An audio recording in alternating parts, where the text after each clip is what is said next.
Member for Thornhill. Positive, optimistic, hopeful vision for public life isn't a naive dream. It could be a powerful force for change. If Canadians are to trust their government needs to trust Canadians. Those are the words of the Prime Minister in 2015.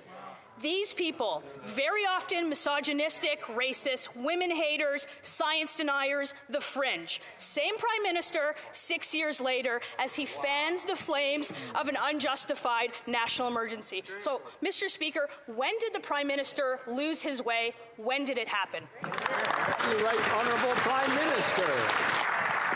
Mr. Speaker, Conservative Party members can stand with people who wave swastikas. They can stand with people who wave the Confederate flag.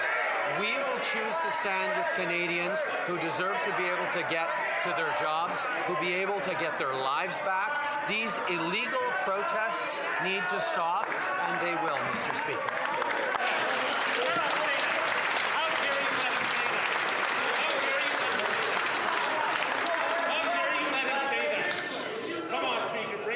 I just want to remind the honourable members, including the Right Honourable Prime Minister, to use words that are not inflammatory in the House, and that's for both sides. We have a point of order. The honourable member for Thornhill. Mr. Speaker, I am a strong Jewish woman and a member of this House and a descendant of Holocaust survivors, and I have never it's never been singled out, and I have never been made to feel less, except for today when the Prime Minister accused me of standing with swastikas. I think he owes me an apology. I'd like an apology, and I think he owes an apology to all members of this House.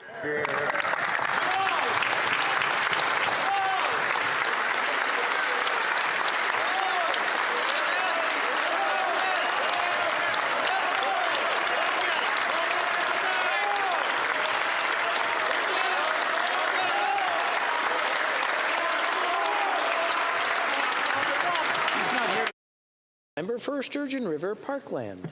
Mr. Speaker, I've never seen such shameful and dishonourable remarks coming from this Prime Minister. My great-grandfather flew over 30 missions over Nazi Germany. My great-great-uncle's body lies at the bottom of the English Channel. There are members of this Conservative caucus who are the descendants of victims of the Holocaust. For the Prime Minister to accuse any colleague in this House of standing with the swastika is shameful. I'm giving the Prime Minister an opportunity. I'm calling on him to unreservedly apologize for this shameful remark. The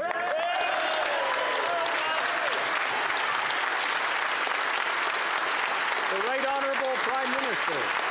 Mr. Speaker, Canadians deserve their freedoms back. Mr. Speaker, these illegal blockades that have continued to interfere with people's livelihoods, to interfere with people's daily lives, I have to interrupt the Honourable Prime Minister, so ask everyone to calm down so we can hear the answer.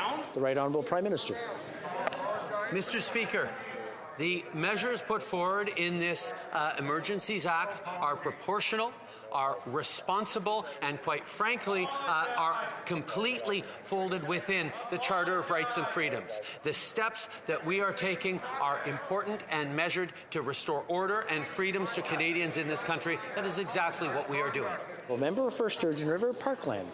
Mr. Speaker, the lack of an apology from that Prime Minister speaks volumes. I have given this Prime Minister an opportunity to retract a shameful remark where he would accuse any honourable member of this House to stand with a swastika. As I said before, we have colleagues who are the descendants of victims of the Holocaust. I'm giving the Prime Minister one more chance. Will he apologize to all members of this House? The Right Honourable Prime Minister. Mr. Speaker, even as the members of the Conservative Party are calling to us to take more action over the past 2 weeks on this, they continued to stand with and encourage these illegal blockades.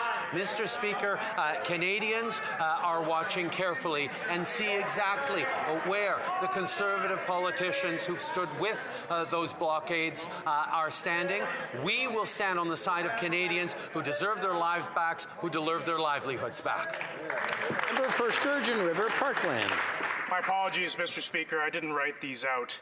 But the fact is, I don't know how any member of the government caucus can stand by this Prime Minister when he accuses honourable members of this House of standing with a swastika. I'm calling on all members of the Liberal caucus to denounce the Prime Minister. I have given him 2 chances to apologize. He has refused to apologize. Mr. Prime Minister, apologize.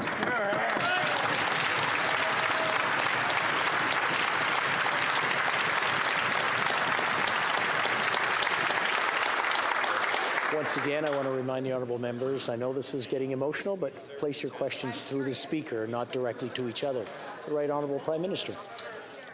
Thank you, Mr. Speaker. These illegal blockades have been going on in Ottawa for 20 days now.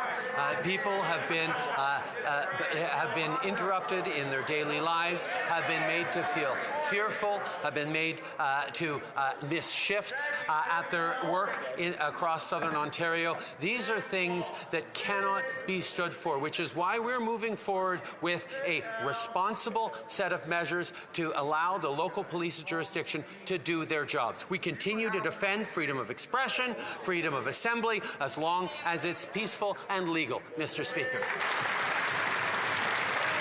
Rising on a point of order, the honourable member for Regina Capel. Thank you very much, Mr. Speaker. And I just want to carry on with the point that was made by my colleague from Thornhill.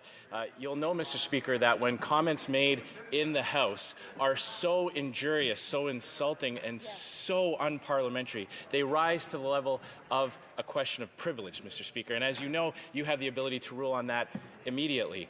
What the Prime Minister did, I won't even go into the hypocrisy of the man who did blackface so often he can't remember it, accusing somebody else of doing anything remotely racist. But his comments made to a Jewish member of this House are beyond unparliamentary. They are reprehensible, and I would ask that you rule that this rises to the level of a question of privilege, and I am prepared to move the appropriate motion, Mr. Speaker.